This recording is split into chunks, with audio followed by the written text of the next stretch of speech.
Students आज हम 5 question important करेंगे सिंपल इंटरेस्ट, प्रॉफिट लॉस और डिस्काउंट चैप्टर का। तो मैं क्वेश्चन 1 स्टार्ट करती हूँ। Question 1, if a shopkeeper want to get a profit of 5% after giving discount of 16%, how much percent above the cost price should be marked his goods.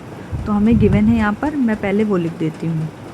Given है profit दिया हुआ है 5% और डिस्काउंट 16%, और हमें निकालना क्या है, how much percent above the cost price should be mark in goods. तो हमें पहले जो गिवन है वो लिखेंगे हम, profit is equal to 5% and discount equal to 16%।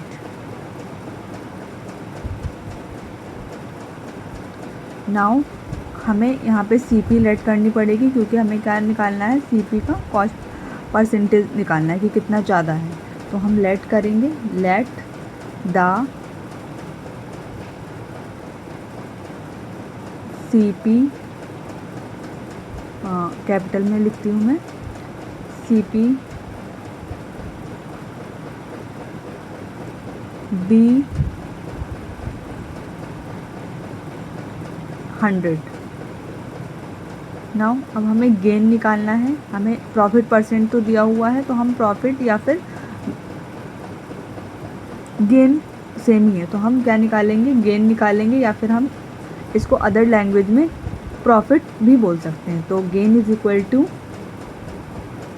5%, that is 5/100, क्योंकि हमें 5% प्रॉफिट दिया हुआ है, तो 5/100 इंटू CP दैट इज़ 100। तो यहाँ से हमारे पास गेन आ जाएगा 5। तो हम इसको लिख सकते हैं, दिस इम्प्लाइज डैट गेन या फिर प्रॉफिट, गेन भी हम बोल सकते हैं और प्रॉफिट भी बोल सकते हैं, प्रॉफिट इक्वल टू 5, या हम इसे ₹5 भी लिख सकते हैं। अब हम SP निकालेंगे, SP is equal to cost price, SP is equal to cost price CP plus profit. तो हमें यहाँ पे CP गिवन, हमने लेट किया है 100, तो हम CP की जगह 100 पुट कर देंगे, 100 प्लस प्रॉफिट भी हमने निकाला है 5, तो हम प्रॉफिट की जगह 5 लिख देंगे। तो हमारी SP आ जाएगी 100 + 5 डेट इज़ 105। नाउ अब हमें इसमें MP लेट करना पड़ेगा, क्योंकि हमें डिस्काउंट दिया, और डिस्काउंट हमेशा किस पे होता है, MP पे, तो इसलिए हम लेट करेंगे सबसे पहले MP। Now let the MP be X। तो हमने मार्क प्राइस को X कंसीडर कर लिया। अब डिस्काउंट हमें दिया ही हुआ है 16%, और डिस्काउंट किस पे होता है, MP पे होता है, तो 16/100, क्योंकि डिस्काउंट हमें दिया हुआ है क्या, क्वेश्चन में ऑलरेडी 16%, तो हम इसी की जगह नीचे लिख देंगे 16/100, डिस्काउंट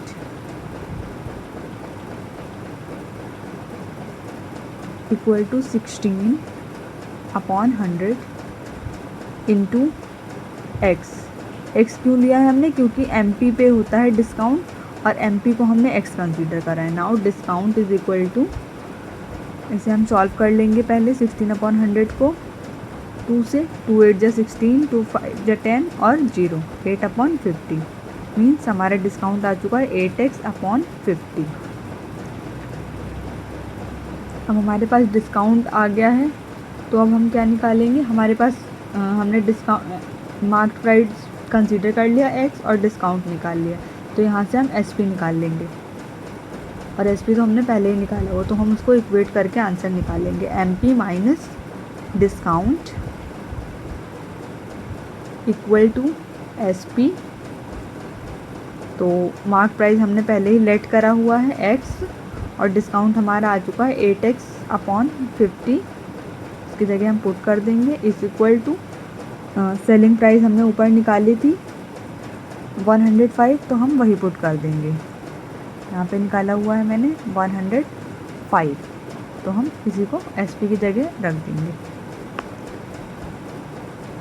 105। नाउ अब हमारे पास ये इक्वेशन आ चुकी है, इसे हम क्रॉस मल्टीप्लिकेशन से सॉल्व करेंगे। 50x minus 8x upon 50 equal to 105। 50 minus 8 that is 42x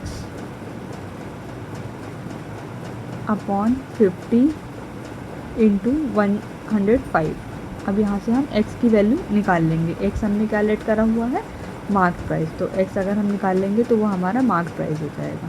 x is equal to 105 into 50, क्योंकि इधर 50 डिवाइड में है तो राइट हैंड साइड जाके मल्टीप्लाई में हो जाएगा, और 42 मल्टीप्लाई में है तो दूसरी साइड जाके डिवाइड में हो जाएगा, जिसे हम सिंप्लीफाई करेंगे। 2 से हमने सिंप्लीफाई कर दिया इसे, और ये अभी हमारा और 3 की टेबल से कट सकता है। 3 7 जा 21,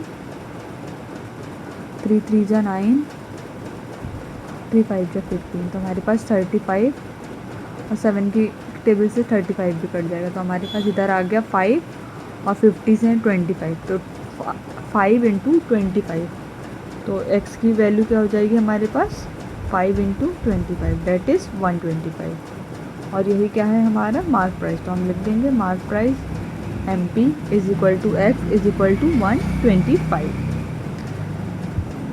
अब हमें निकालना है कि जो मार्क प्राइस है वो कितना एबव है CP से, तो हम कैसे निकालेंगे उसे। CP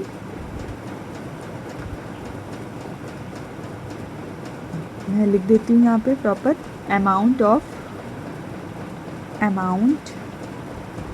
ऑफ मार्क प्राइस या MP एबव CP, मतलब जो मार्क प्राइस है वो कितना ज़्यादा मार्क्ड है CP से, तो ये हो जाएगा आपका MP। मार्क प्राइस में से अगर हम CP को माइनस कर देंगे कॉस्ट प्राइस को, तो वो हमारा जो ज़्यादा अमाउंट मार्क है वो हमारे पास आ जाएगा। तो मार्क प्राइस हमारी आ चुकी है 125, तो 125 लिखेंगे, माइनस CP हमने पहले ही 100 कंसीडर करा था तो 100 रख देंगे। तो जो बढ़ा हुआ अमाउंट है वो क्या आ गया यहाँ से हमारे पास 25 रुपीज़, मीन्स कॉस्ट प्राइस से 25 रुपीज़ ज़्यादा मांग रहे हैं। अब हमें परसेंटेज निकालना है, तो परसेंटेज का फॉर्मूला हमें पता ही है, percentage equal to amount increased, हमें यहाँ पे इंटू भी 100 करना है, तो मैं इसे थोड़ा छोटा लिख देती हूँ।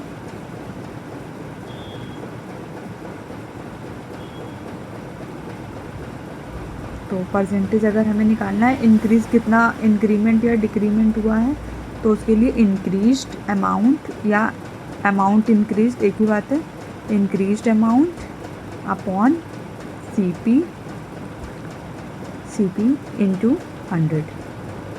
तो हमें पता चल गया है कि इंक्रीज्ड अमाउंट क्या है 25 रुपीज़, और CP हमारा क्या है 100 इंटू 100, तो यहाँ से हमारे पास कितने परसेंटेज आ जाएंगे 25%। तो यहाँ से हम आंसर को कंक्लूड कर देंगे, hence the amount of MP above the CP equal to, क्योंकि हमें देखना है कि परसेंटेज पूछा गया या क्या पूछा गया, तो अगर परसेंटेज पूछा तो हम परसेंटेज वाला लिखेंगे इसमें। तो यहाँ पे हम देखते हैं, तो हाउ मच परसेंटेज, तो यहाँ पे हमें परसेंटेज पूछा गया कि कितना परसेंट ज़्यादा है, तो उसके अकॉर्डिंग ही हम लिखेंगे। तो MP above द CP, तो यहाँ पे जो हम लिख रहे हैं वो परसेंटेज है, तो इसलिए हम परसेंटेज का साइन लगाएंगे 25%, यही हमारा आंसर हो जाएगा। Question 2, the MP of bicycle is 3800, find after giving regular discount of 8% and extra offer 5% is given, find SP of bicycle. तो हमें यहाँ पे गिवन है MP इज़ इक्वल टू 3800 और रेगुलर डिस्काउंट हमें गिवन है 8%। तो हम जो चीज़ गिवन है उसे सबसे पहले लिख लेते हैं। Regular discount is equal to 8% और हमें क्या दिया हुआ है, एक्स्ट्रा ऑफ़र। तो हम एक्स्ट्रा ऑफ़र भी लिखेंगे। Extra offer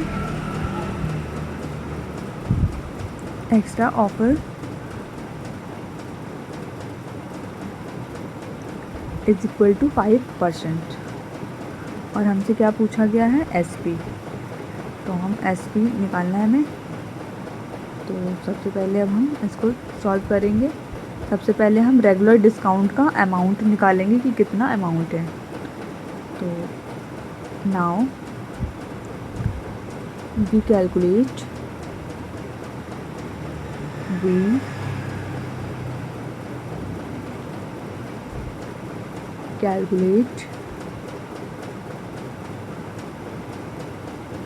regular discount amount.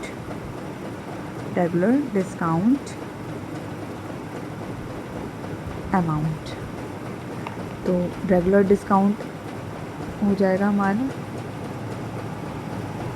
Regular discount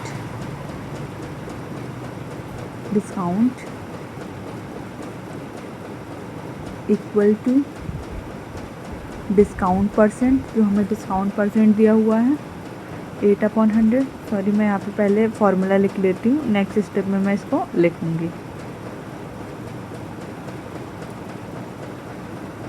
regular discount is equal to discount percent. Discount percent हमें कितना दिया हुआ है, 8%। तो हम सबसे पहले लिखेंगे डिस्काउंट परसेंट अपॉन MP। हमारा हो जाएगा 8/100। Sorry, discount percent into MP होगा, मैंने गलती से नीचे कर दिया है। तो डिस्काउंट परसेंट किस पे निकलता है हमारा, MP पे, तो वो ऊपर आएगा into MP। Discount percent of MP means 8%, 8/100 into MP। और मार्क प्राइस क्या है हमारी, 3800। तो हम 3800 लिख देंगे। अब यहाँ पे हमें दिख रहा है 0 से 0 कैंसिल हो जाएगा, तो हमारा रेगुलर डिस्काउंट आ जाएगा। Regular discount is equal to 8 into 38। तो इसको मैं पूरा कंक्लूड करके लिख देती हूँ।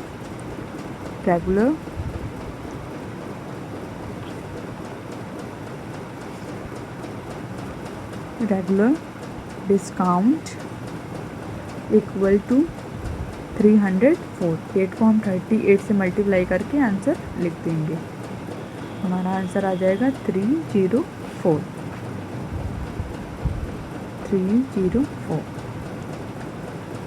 अब हमें क्या निकालना है, प्राइस ऑफ रेगुलर डिस्काउंट। अब हमने ये तो रेगुलर डिस्काउंट तो निकाल लिया कि कितने का डिस्काउंट है। अब हम इसका प्राइस निकालेंगे, किसका, रेगुलर डिस्काउंट का। तो प्राइस ऑफ रेगुलर डिस्काउंट,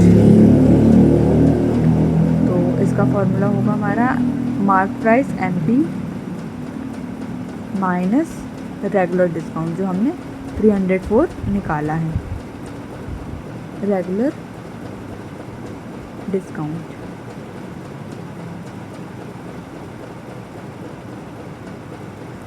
अब हम यहाँ पर वैल्यू पुट कर लेंगे। हमारा मार्क प्राइस क्या है, 3800 माइनस रेगुलर डिस्काउंट क्या हमने निकाला है, 304। अब हम इसको सब्ट्रैक्ट कर देंगे तो हमारा प्राइस निकल कर आ जाएगा रेगुलर डिस्काउंट का। तो ये हमारा आंसर आएगा 3496।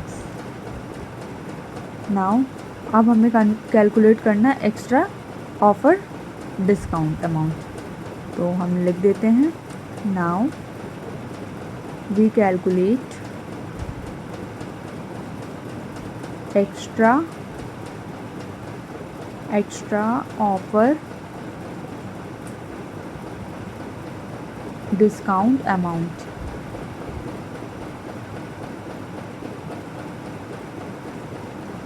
तो हमारा ये हो जाएगा extra offer discount is equal to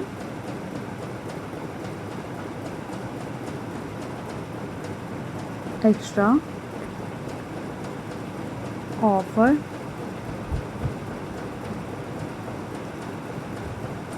discount equal to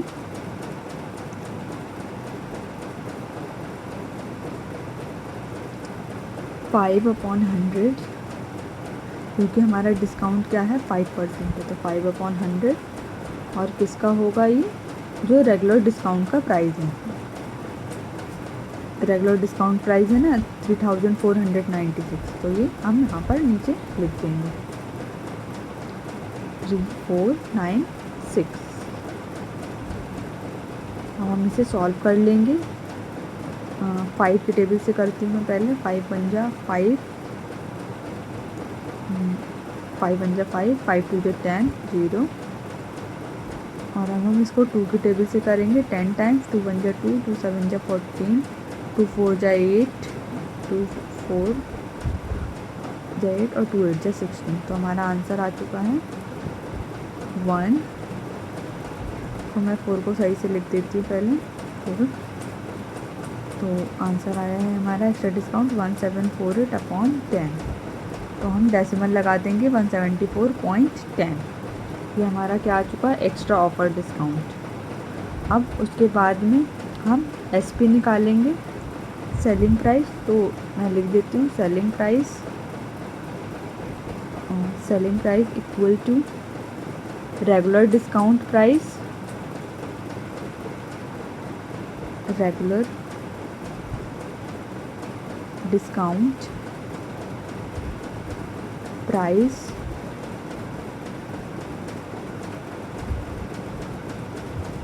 price minus extra offer discount.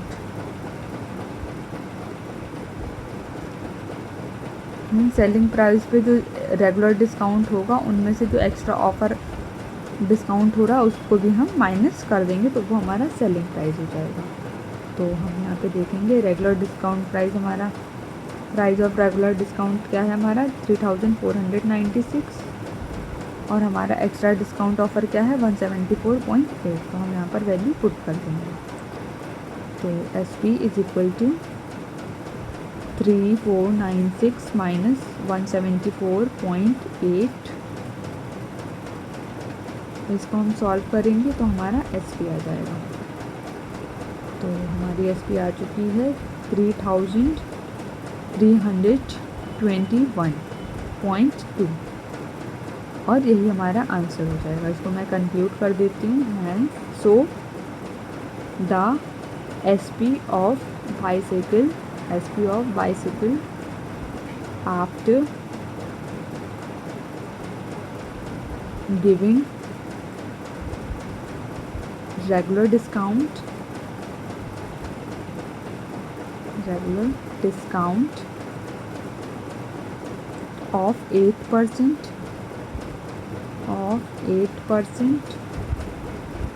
and extra offer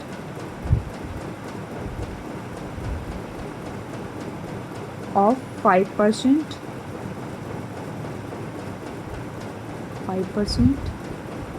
is rupees 3321.2 और यही हमारा आंसर हो जाएगा। Question third, a carpenter sold a chair at a loss of 7%. Had he sold it for 76 more, he would have gained 12%. So find the final price of chair. तो हमें यहाँ पर क्या क्या गिवन है वो हम पहले लिख देंगे। लेट, सबसे पहले हम लेट करेंगे क्योंकि हमें फाइंड करना ओरिजिनल प्राइस। तो let the original price be original price of chair be X.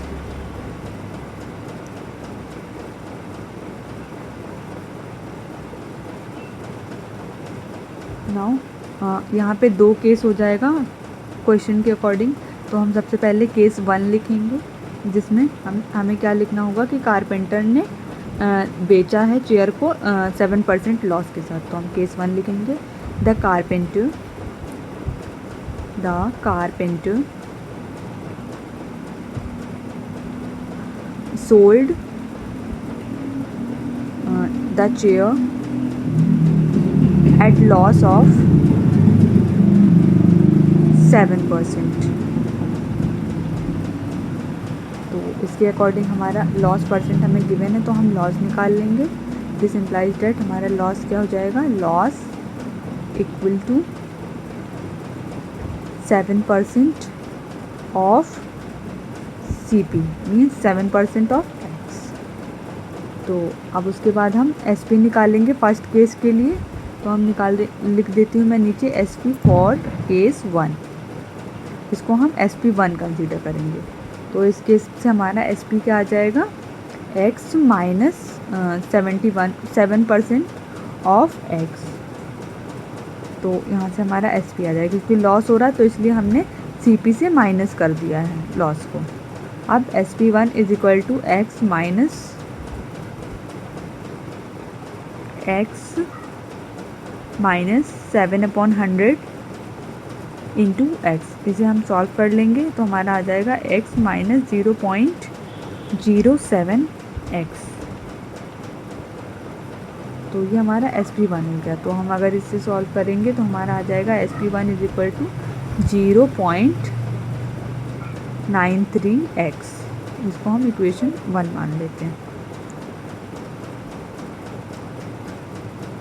Now अब हम दूसरा केस लेकर चलेंगे, जहाँ पर जब कारपेंटर ने चेयर को बेचा है 76 रुपीज़ मोर ज़्यादा लेकर, और उसको गेन कितना हुआ है 12%. तो द कारपेंटर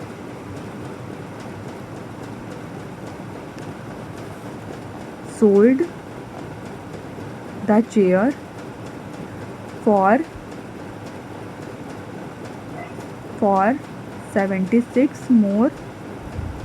76 रुपीज़ ज़्यादा का बेचा है उसने, और उसने गेन किया एंड गेन्ड 12%. और उसको कितने परसेंट का गेन हो गया है, 12% का. तो अब हमें गेन परसेंट दिया हुआ, तो हम सबसे पहले गेन निकालेंगे. Simplify that gain is equal to 12% of X, क्योंकि गेन और लॉस CP पे निकालते हैं, तो इसलिए हमने X लिख दिया है यहाँ पर. अब SP2 हम इस केस के लिए लेंगे, क्योंकि ये केस 2 है, तो इस केस के लिए हम SP2 लिखेंगे. X CP plus 12% of X, क्योंकि यहाँ पर गेन हो रहा है तो इसलिए हमने प्लस कर दिया, X प्लस 12% ऑफ X. अब हम इसे सॉल्व करेंगे. X plus 12/100 X is equal to X plus 0.12X. तो इसको सॉल्व करके हमारा आंसर आ जाएगा SP2 की वैल्यू 1.12X. इसको हम SP2 में लिख देंगे. नाउ अब हमें क्वेश्चन के अकॉर्डिंग क्या दिया हुआ हमें कि क्वेश्चन में 76 मोर है. क्वेश्चन को मैं पहले पढ़ लेती हूँ एक बार फिर से, कि had he sold it for 76 मोर. अगर वो 76 ज़्यादा का बेचता है तो उससे 12% का गेन होता है ना. तो हम इसमें दिया हुआ है कि जो SP2 है गेन वाला, तो उसके कंपैरिजन में जो SP1 वाला था उसमें अगर हम ऐड करेंगे 76 तो वो SP2 के बराबर होना चाहिए. तो अकॉर्डिंग मैं लिख देती हूँ, कलर चेंज कर देती हूँ मैं. According to question,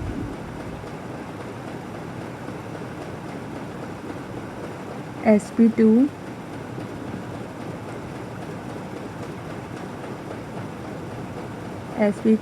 is 76 more than SP1. Means first case वाले में जो था SP उससे 76 ज़्यादा होना चाहिए SP2 सेकेंड वाले केस के कंपैरिजन में. तो हम इसको लिख देते हैं पहले formula. SP2 is equal to SP1 plus 76. तो SP2 हमारा आया है 1.12X और SP2 है हमारा SP1 है 0.93X लिखना भूल गई थी मैं, प्लस 76. ठीक है. अब इसको हम शिफ्ट कर देंगे तो मैं लिख देती हूँ 1.12 x minus 0.93x equal to 76। इसको मैं सॉल्व कर लेती हूँ। तो इसको सॉल्व करने के बाद आएगा हमारा answer 0.19 x is equal to 76। तो यहाँ से हमारे पास x की वैल्यू आ जाएगी, x is equal to 76 upon 0.19। अब हम पॉइंट लगा के हटा के नीचे से 2 जीरो ऊपर बढ़ा देंगे, तो ऊपर हमारा हो जाएगा 76,000 और नीचे हो जाएगा हमारा 19। अब इसको अगर हम सॉल्व करेंगे तो 19 4 जा क्या होता है 76, तो ये 400 टाइम्स आ जाएगा। x is equal to 400 means हमने लेट क्या करा था, ओरिजिनल प्राइस को x लेट करा था ना, तो इसको कंक्लूड कर दूँगी मैं। Therefore the original price of the chair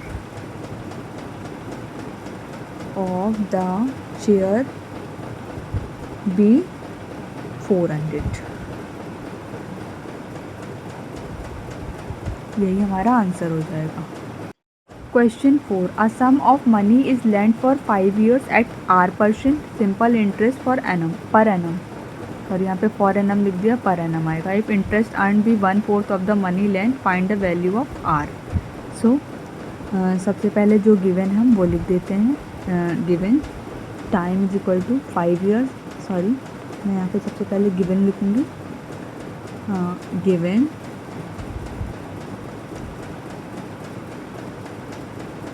time, तो हमें क्वेश्चन में टाइम गिवन है 5 years, तो हम find time t is equal to 5 years और हमें वैल्यू निकालनी R की, और सम हमें नहीं गिवन है तो सम हम ले लेंगे पहले। Let the sum be P। हमने जो प्रिंसिपल है हमने उसको क्या मान लिया है, P मान लिया है। तो SI उसके अकॉर्डिंग क्या हो जाएगा 1/4। हमें क्वेश्चन में दिया हुआ a sum of money is lent for 5 years at R% simple interest for per annum if the interest earned be 1। Interest earn जो है वो कितना है 1/4 है, किसका, मनी लेंड का, तो 1/4 ऑफ P।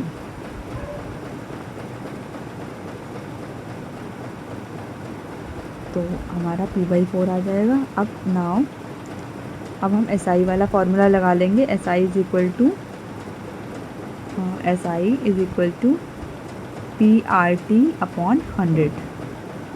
तो प्रिंसिपल हमने लेट ही कर लिया है P, और R हमें निकालना है, T हमारे पास 5 years, और सिंपल इंटरेस्ट की वैल्यू P/4, PR और T 5 अपॉन 100। तो इसको हम शिफ्ट करके R की वैल्यू निकाल लेंगे यहाँ से। तो यहाँ से आ जाएगा हमारे पास R is equal to P into 100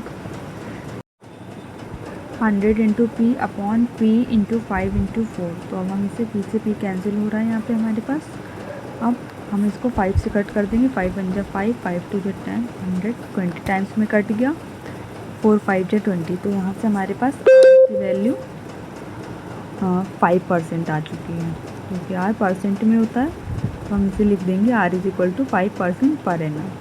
अब हम इसे कंक्लूड कर देते हैं। Hence the value of R is 5%, और यही हमारा आंसर हो जाएगा। Question 5, Anuj deposited 25,000 in a bank on December 25th 2012 and closes his account on March 8th 2023. If a bank allows rate of 8% per annum, what amount does he get on closing the account? तो हमें यहाँ पे given है deposited amount, that is हमारे पास क्या given है वो हम लिख देते हैं। सबसे पहले हम लिखेंगे यहाँ पे डिपॉजिटेड मैं कलर चेंज कर लेती हूँ पहले इसमें से। ओके, तो हमें क्या गिवन है, सबसे पहले हम वो लिखेंगे।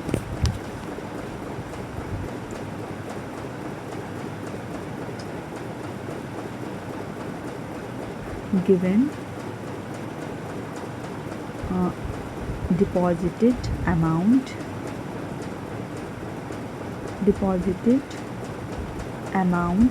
is equal to 25,000 rupees, 25,000। Now और आर हमें क्या गिवन है, 8%, तो हम लिख देते हैं आर इज इक्वल टू 8%। हमें डिपॉजिटेड अमाउंट यानी कि प्रिंसिपल दिया हुआ है और रेट दिया हुआ है और टाइम हम निकालेंगे। तो नंबर ऑफ डेज़ निकालने के लिए हमें क्या क्या गिवन है, सबसे पहले हम देखेंगे क्वेश्चन में हमारी डेट क्या है, दिसंबर टू मार्च। तो हम 25 दिसंबर टू 8th कब तक है, 8th मार्च तक है, ठीक है। तो हम लिख देते हैं 8 मार्च। और हमें पता है कि जो स्टार्टिंग डेट होती है वो हमारी इंक्लूड नहीं होती है, तो हम यहाँ पे लिखेंगे क्योंकि दिसंबर में 31 डेज़ होते हैं, तो हम लिखेंगे पहले सबसे पहले मंथ हम लिख देते हैं दिसंबर, जनवरी, फरवरी एंड मार्च। ये 4 मंथ हैं। हमें नंबर ऑफ़ डेज़ निकालना है ना, तो दिसंबर 31 माइनस 25 और जनवरी में हमें पता है 31 डेज़ होते। फरवरी की डेज मैं लिख देती हूँ 28 प्लस मार्च में हमें पता है कि 8 मार्च तक है, तो 8 तक ही काउंट करेंगे। अब हमें इन सबको कैलकुलेट कर लेना है। 31 माइनस 25 डेट इज़ 6। तो मैं यहाँ पे लिख देती हूँ पहले 6 प्लस 31 प्लस 28 प्लस 8 और इन सबको हम कैलकुलेट करेंगे तो हमारे पास नंबर ऑफ़ डेज़ आ जाएंगे। तो मैं इनको कैलकुलेट कर देती हूँ। 6 + 1 7 14 15 15 20 23। तो हमारे पास आ जाएगा 3 और 7 डेट इज़ 73 डेज़। तो मैं लिख देती हूँ 73 डेज़,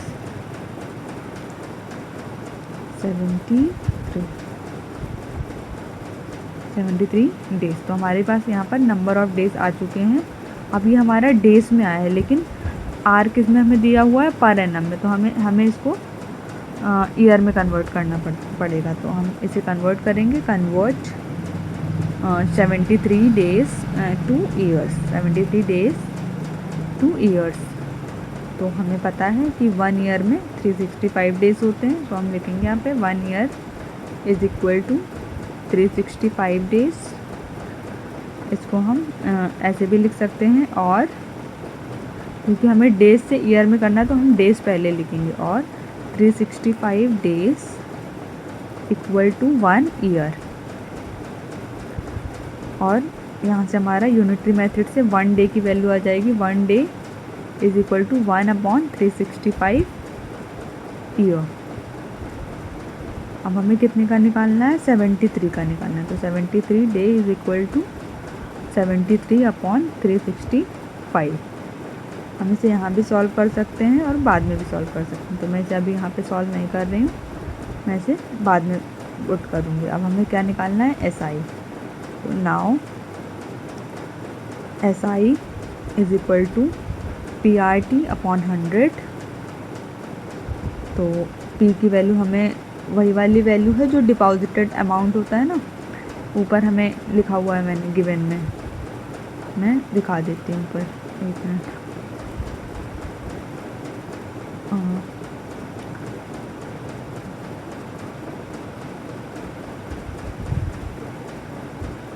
मैं यहाँ पे स्टार्टिंग में लिखा है डिपॉजिटेड अमाउंट, तो ये जो जमा किया गया है अमाउंट वही हमारा क्या है, प्रिंसिपल या फिर सम। तो प्रिंसिपल की जगह हम क्या लिख देंगे, 25,000। तो मैं यहाँ पे लिख देती हूँ 25,000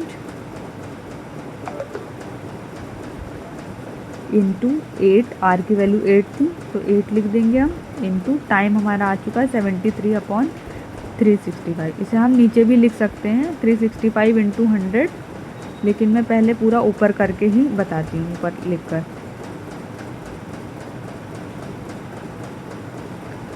73/365 अपॉन में नीचे 100। इसको वैसे हम डायरेक्ट नीचे भी लिख सकते थे। अब हमें यहाँ से पता है कि 0 से 0 कैंसिल हो जाएगा, तो मैं दोबारा से लिख देती हूँ 25,000 इंटू 8 इंटू 73/100 इंटू 365। तो यहाँ से हमारे 0 से 0 कैंसिल हो गए। तो यहाँ पे 5 से हमने कट कर दिया, 5 5 से 25 और ये 73 से 73 कट गया। तो यहाँ पे हमारे पास आंसर आ चुका है 5 इंटू 8। सॉरी, यहाँ पे हमारा 1 0 और आएगा जो कि मैं लगाना भूल गई हूँ। तो ये हमारे पास आंसर आएगा I इज इक्वल टू या interest is equal to 50 into 8 that is 400। तो अब हमारे पास ये 400 क्या आ चुका है, इंटरेस्ट। तो मैं इसको लिख दे रही हूँ I इज इक्वल टू 400। अब हमारे पास I की वैल्यू आ चुकी है, तो अब हम अमाउंट निकालेंगे। Amount is equal to principal plus interest.